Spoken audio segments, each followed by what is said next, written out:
ધોલેરા નજીક આવેલા 3 સુપ્રસિદ્ધ યાત્રાધામો 1. ધોલેરા ધામ. આ ઐતિહાસિક મંદિરનું નિર્માણ કાર્ય ધોલેરાના દરબાર પુંજાભાઈની ભક્તિને વશ થઈને શ્રીજી મહારાજની આજ્ઞાથી નિષ્કુળાનંદ સ્વામી અને અદ્ભુતાનંદ સ્વામી દ્વારા કરવામાં આવ્યું હતું. વિક્રમ સંવત 1882ના વૈશાખ સુદ તેરસના દિવસે સ્વયં ભગવાન સ્વામિનારાયણે પોતાના હસ્તે અહીં મદન મોહનજી મહારાજની પ્રતિષ્ઠા કરી હતી. ટૂંક સમયમાં જ અહીં ધોલેરા ધામ દ્વિશતાબ્દી મહોત્સવની ભવ્ય ઉજવણી કરવામાં આવશે. આ દિવ્ય મંદિરની મુલાકાત જીવનમાં એક વખત અવશ્ય લેવી જોઈએ. 2. પીપળી ધામ. સંત શ્રી સવારામ બાપાની ભક્તિથી વશ થઈને સ્વયં રણુજાના રાય રામદેવજી મહારાજે સ્વપ્નમાં દર્શન આપી મંદિર બંધાવવા જણાવ્યું હતું.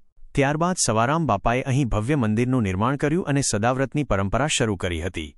બાપાએ એવા પદોની રચના કરી છે જે આજે પણ વૈદિક ચિંતનનો વિષય છે.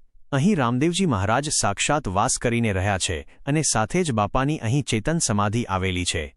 અહીં અષાઢી બીજના દિવસે ભવ્ય મેળો યોજાય છે. તમે આ પવિત્ર ધામના દર્શન કર્યા છે કે નહીં તે કોમેન્ટમાં જણાવજો. 3.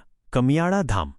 સારંગપુર હનુમાનજી મંદિર કરતાં પણ પૌરાણિક અને સ્વયં સદ્ગુરુ ગોપાળાનંદ સ્વામી દ્વારા સ્થાપિત કષ્ટભંજન દેવનું આ મંદિર આશરે 190 વર્ષ પ્રાચીન છે. અહીં બિરાજમાન કષ્ટભંજન દેવ શ્રદ્ધાળુઓના સર્વે મનોરથ પૂર્ણ કરે છે. ટૂંક સમય પહેલાં જ આ મંદિરનો જીર્ણોદ્ધાર કરીને તેને અત્યંત ભવ્ય બનાવવામાં આવ્યું છે. મંદિરના કોઠારી સ્વામી હરિપ્રસાદ સ્વામીની નિશ્રામાં આ મંદિરનો ખૂબ જ વિકાસ થયો છે.